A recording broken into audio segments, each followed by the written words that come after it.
CM Chandrababu పాలనపై మాజీ MLA Srikanth Reddy తీవ్ర విమర్శలు చేశారు. హామీల అమలులో కూటమి ప్రభుత్వం పూర్తిగా విఫలమైందని అన్నారు. రాయలసీమ అభివృద్ధి, సాగునీటి ప్రాజెక్టుల నిర్లక్ష్యానికి గురయ్యాయని ఆరోపించారు.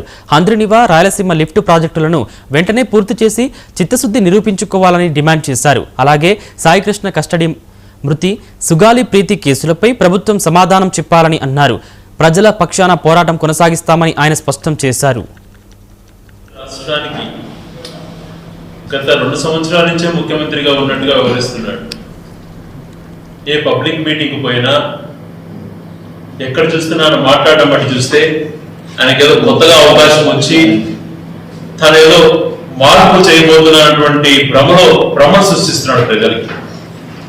తను 17 సంవత్సరాలుగా ఈ రాష్ట్రానికి ముఖ్యమంత్రిగా ఉన్నాడు అన్నటువంటి మాట ఆయన మర్చిపోయి పరిపాలన పరంగా అన్ని రకాలుగా విఫలమయ్యి ఈ రాష్ట్రాన్ని అన్యాయం చేసి ఈ రాష్ట్రానికి ఉమ్మడి రాష్ట్రంలో ఉన్న రాష్ట్రానికి విభజనకు కారకుడయ్యి అన్ని వ్యవస్థలను సర్వనాశనం చేసి పేదరికాన్ని మరింత పేదరికి నెట్టేటువంటి ప్రయత్నం చేసుకుంటూ గతంలో మంచి చేసినటువంటి రాజశేఖర రెడ్డి గారు, ఎన్టీ రామారావు గారు, జగన్మోహన్ రెడ్డి గారు చేసినటువంటి మంచి పనులను కూడా హేళన చేస్తూ